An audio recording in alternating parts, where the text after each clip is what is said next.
says, sounds like a 2JZ. Would you 2JZ swap it? No, with VR6 swapped it, baby.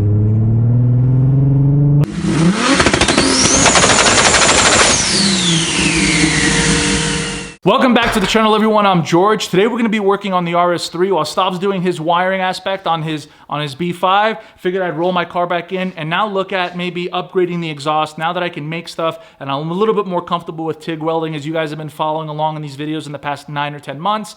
We picked up TIG welding, MIG welding, and we're able to do a lot more here in the garage. So I was like, you know what? Instead of me having an off-the-shelf catback that was really designed for a 5-cylinder car, and it chokes it out a little bit on the VR. You know, the integrated engineering system is amazing for the 5-cylinder car. It really helps it flow, because mind you, the biggest exhaust system that's currently out there that people are running are like 3.5.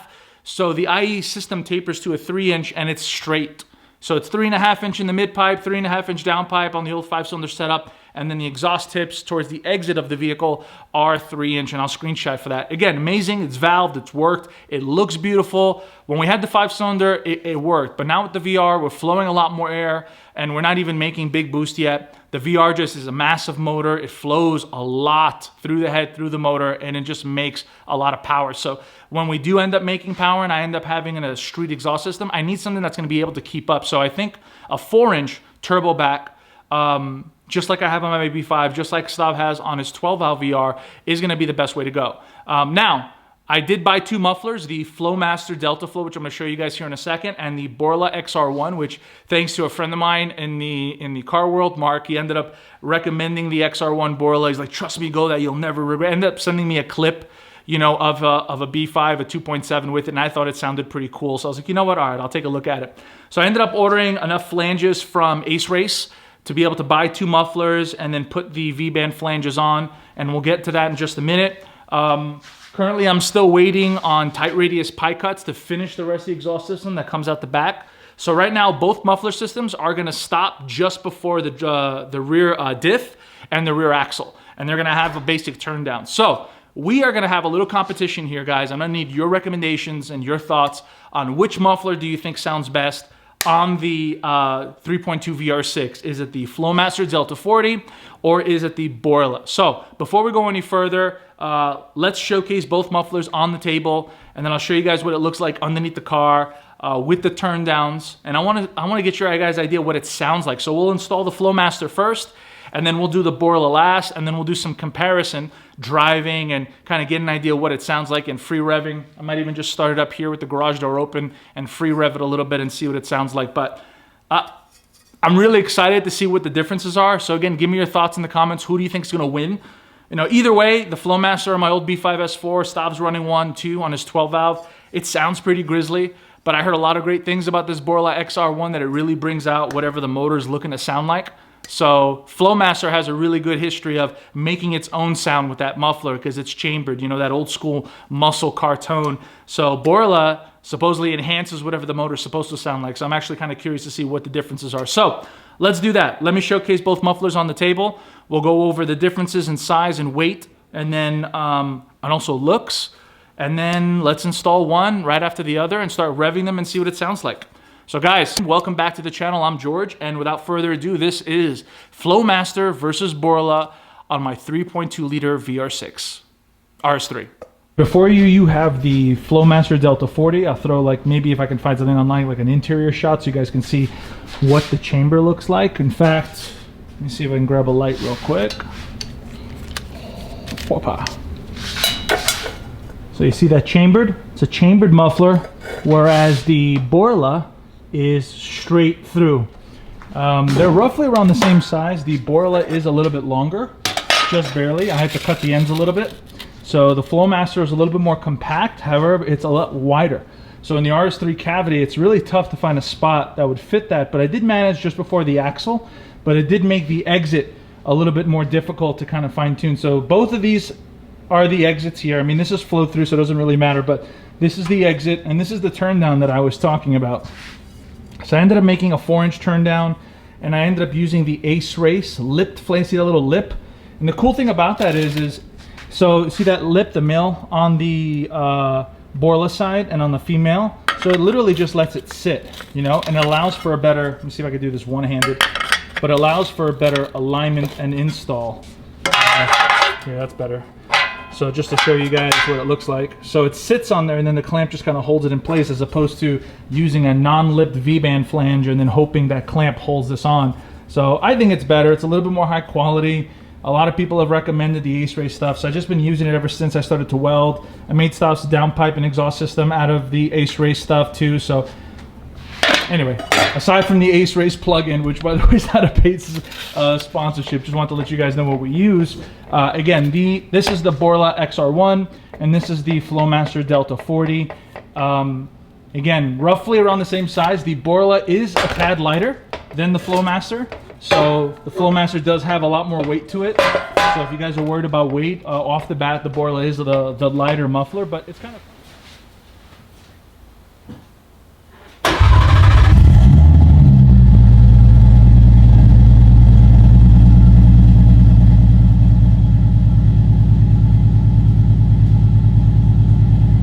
Kind of gives that old school kind of muscle sound. So...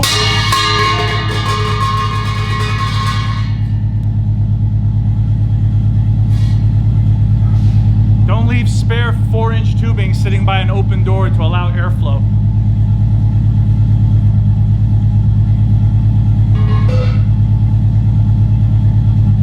All right, so I don't want to leave this running too much, as I do have all the garage doors open and the side doors so I don't suffocate here in exhaust. But that is the 4-inch Flowmaster idling. Let's give it a quick rev so you guys can see what it sounds like. It kind of sounds cool. I like it. And it sounds a little grizzly, a little bit more deep. Let's see.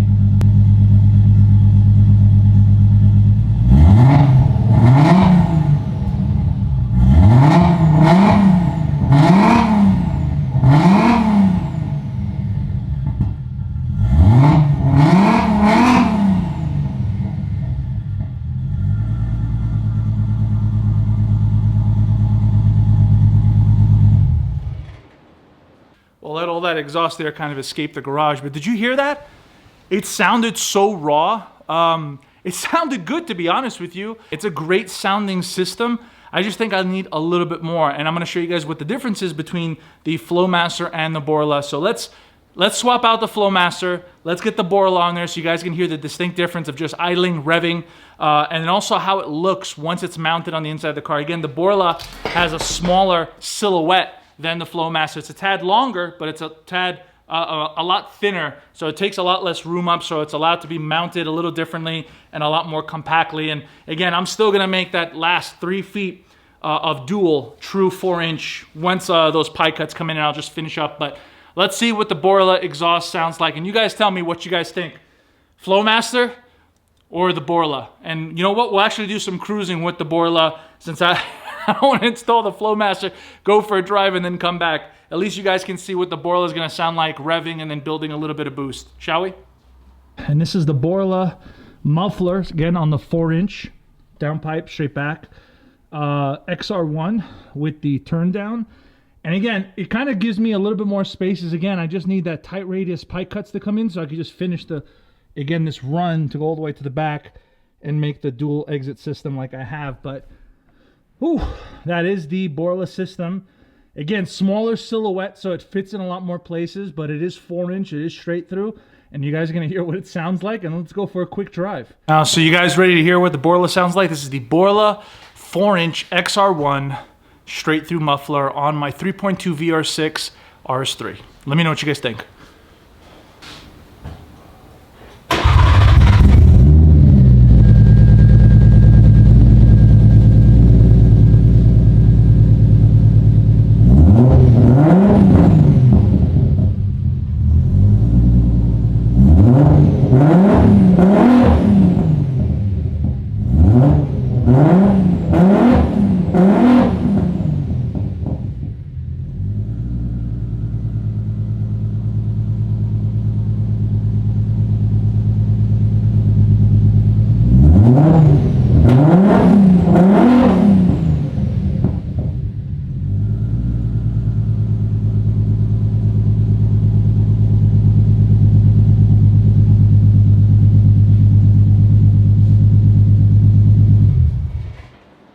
Now, what did you think of that?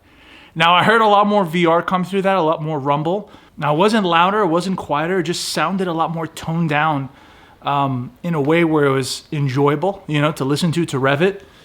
I think it sounds like a proper VR. Mind you, there's some people, straight pipe all the way, gotcha. If I could drive straight pipe and I didn't have to worry about having a passenger or me cruising for a while and getting annoyed, I'd probably rock straight pipe. In fact, in my early 20s and late teens, that's all I did was drive a straight pipe car. I'm in my mid 30s now, and I need to actually enjoy the drive, enjoy the sound, and, you know, not only just go fast, but actually have a car for the street that's actually fun and, you know, enjoyable to kind of cruise around with in the cabin. But that sounded great.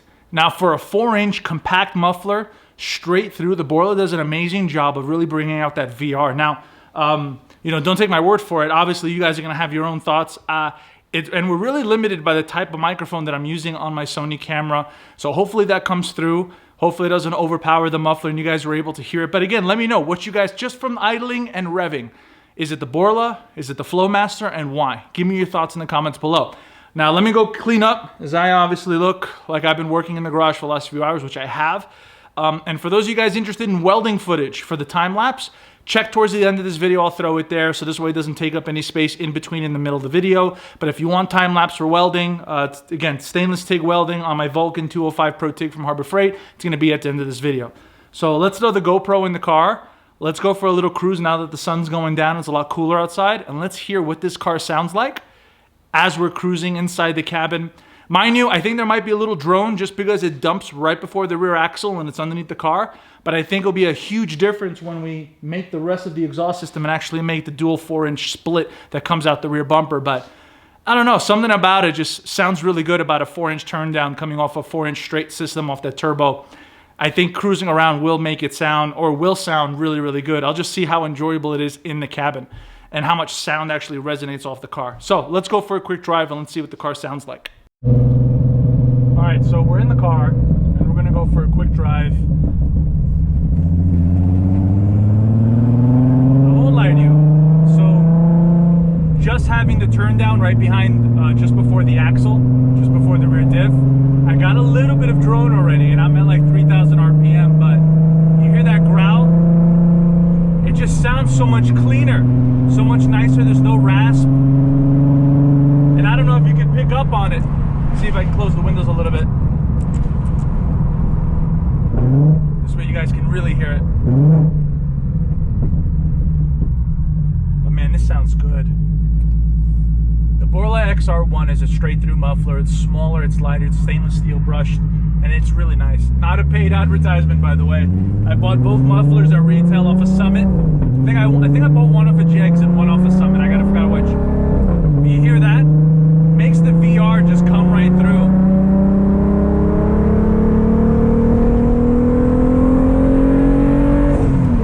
That sounds good, guys. You hear that VR just kind of scream, kind of come alive, which is awesome. So you guys tell me, what does that sound to you? Does that sound good? Does that sound bad? I think it sounds more like a VR more than ever.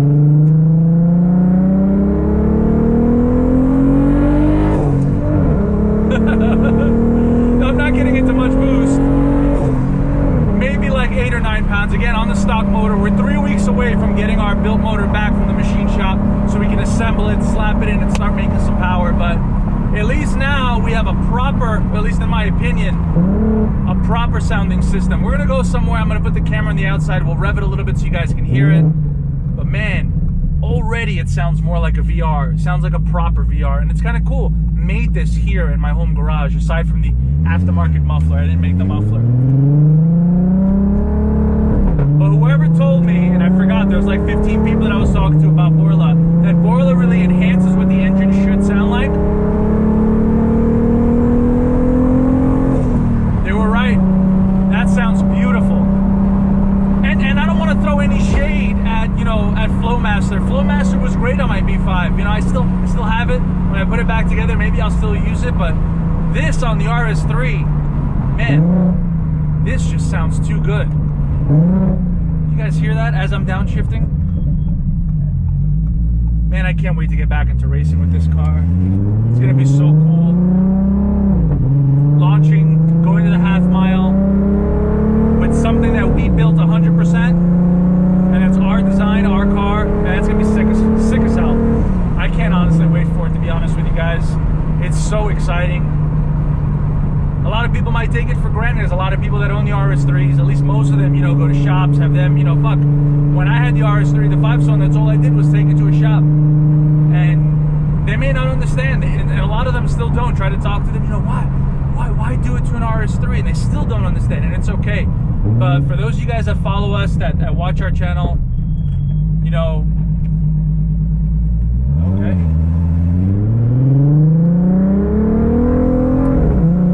For those of you guys that watch our channel, that build cars, that rent at home, you guys understand, doing cool stuff is good, doing cool stuff no matter what car you got. And this is awesome, to take a car that 99% of people don't even touch on their own and do a complete engine swap, custom wiring job, custom standalone, full custom build that no one else has in the world in an RS3. So cool, I think, in my opinion.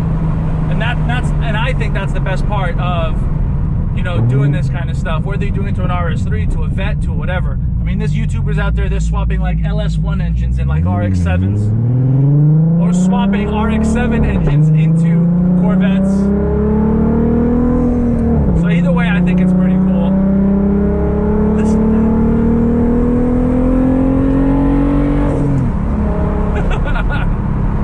Oh man, it sounds so good. Again, I don't want to repeat myself. I cannot wait to start racing with this car. It's been such a long journey, developing, making, just driving the car for the last 90 days now, give or take, maybe 60. Making sure the transmission doesn't have any issues, making sure that it daily drives, it can get stuck in traffic, not overheat. The coolant system won't have a problem, oiling system won't have a problem, the wiring won't, you know, cause a fire, the braking system won't cause a fire. Right now, one of the most popular 1320 videos, in fact, they included in 1320. If you watch 1320, you'll see that there is a outro to every one of their videos, and it's always a poor white RS3 that's on fire. So there's always a premise. We get 1 or 2 people every time we post a video, or even on our Instagram. Hey, is this the car that caught fire? No, it is not. So to be honest with you guys, it's just unreal. I'm driving a custom swapped RS3 that we built. Nuts. Got the wind coming in. Hopefully that's not overpowering the GoPro. We'll slow it down here. We're going to make a left on one of the streets, and we'll go to one of the side streets and go rev it a little bit for you.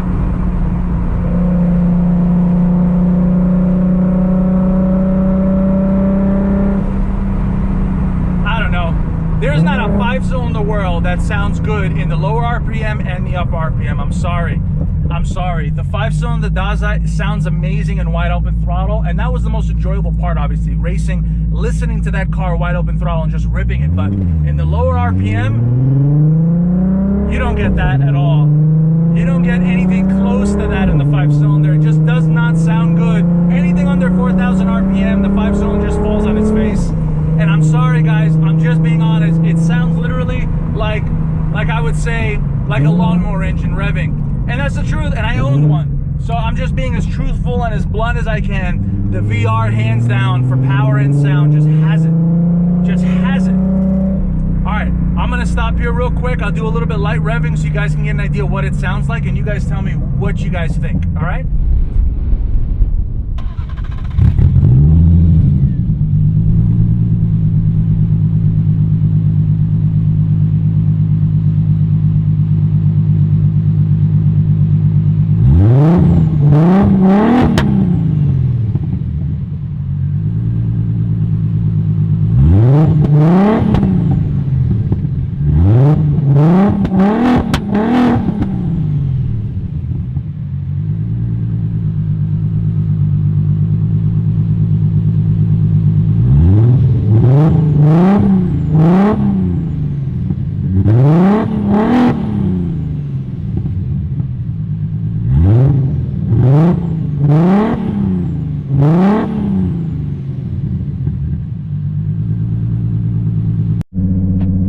Tell me, how can you hate that?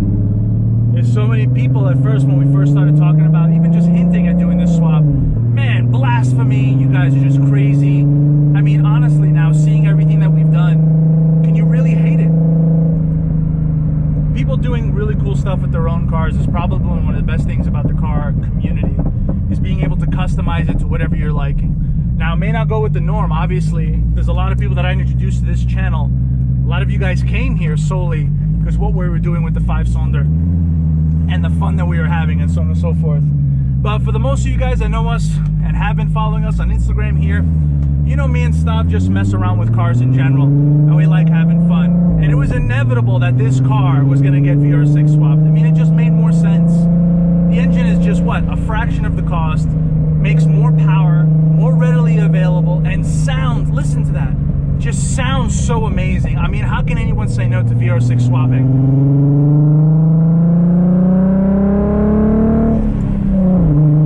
Oh my God, that sounds so good, guys. I wish you guys, the camera is probably not doing any justice. If it is, that's awesome, but I don't think it is. It's just in the car, just the feeling of it accelerating. That sounds great. And this is, again, a turn down just before the rear axle. So I can imagine how much more different it will sound now with a full exhaust system going out to the back. It's probably going to sound a lot better, maybe more grizzly, I'm not sure. But cruising, no issues, temperatures are controlled. Ambient right now is like 100 degrees. We've had temperatures up here about 110. Going down to San Diego was 108 here in Lancaster. Driving down, it was in the 70s down to San Diego. The car did phenomenally well. Just got stuck in traffic midway through, all the way by Anaheim off the 5. No complaints, man. The car was an absolute champ. Such a pleasure to drive. And I know you're gonna think, oh well, you built it, of course you're gonna hype it up and talk great about it. Of course, that's the main point, right? But we're gonna talk about some of the cons too. You know, obviously a regular person trying to do this swap, you know, there's cons to it. You're really taking a lot of risks, you know. You're not gonna really have shop support, you know what I mean? So you're kind of stuck in between of figuring out your own stuff, fabricating, making your own parts. If you could do that, or if at least you're willing to learn, it'll be worth it 120%, easy. So, do I see now 50 people doing VR6 swaps and RS3s? No. But, now that we're posting the DQ500 RS3 swap, you know, the RS3 comes stock with a DQ500 transmission. A lot of people have hit us up, hey, I'm thinking about it, my TTRS, hey, I blew an engine in my RS3. What really do I have to do? And we put them onto our playlist on YouTube. And if you haven't checked that out, I'll put a link in the description. And if they're wanting to do it, great. Cybex is willing to support by making a quasi plug-and-play system that you need to pin and wire yourself. But the car is running, the dashboard's running, everything works. And you don't want to have AC, you can delete it. You can make it an all-out drag car. And there's always a conversation, George, you know, why don't I start with an A3? And I get that from a few people that we knew and used to know. Oh, they ruined an RS3. They absolutely ruined it. Man, let me tell you something. The guys that are saying that, A, number one, don't wrench on their own cars. B, take it to shops to have oil changes done. Don't tell me about ruining a car, man. If you haven't built anything from scratch, if you haven't said anything, or if someone else is giving you slack for the way you modify your car and you know they don't do shit on their cars, don't even worry about it. Don't even pay those dudes no mind. There's always going to be someone out there that fucking complains, right? Someone out there that doesn't like what the fuck you're doing. Anyway. I think the Borla won. I absolutely love the way the Borla sounds. My buddy of mine, I sent him a video of it, and he said, it sounds like a 2JZ. Would you 2JZ swap it? No, with VR6 swapped it, baby. But it does make it sound proper, though. I'm really, really happy with the Borla exhaust, the Borla muffler, that be. If a muffler can do this with a turn down, I can only imagine when we install the rest of the piping. What's it, 2-3 feet left? And then we'll put dual 4s. If it ends up changing it and ruining it, I'll just go back to a turn down. But this sounds amazing and ideal. But guys, that's the end of the video. Let me know, you know, what do you guys think? Is it the Flowmaster that did it for you? Is it the Borla? Is it neither?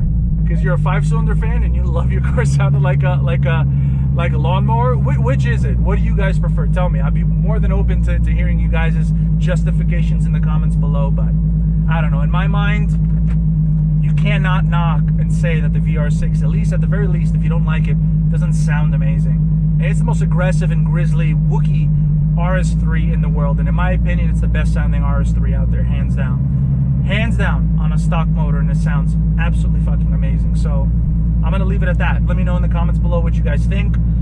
We're about 2 or 3 weeks away from getting my machine motor back, so this week we'll start assembly on the VR stuff. Next video will probably be Stav. We're gonna roll his car back in so he can continue wiring everything up. You can go on part 2 with that, because I know he's working on that now. He's got like 30-40 minutes of content that I'm gonna have to go through and edit. I know he's working on his third video now, so I'm gonna work on that this week. But I hope you guys enjoyed this video, and we got a lot more of these videos coming. Obviously, the goal is to get this car racing, so in the next 30 or so days, we're gonna be launching this car with big power, going to the dyno, trying to make big boost.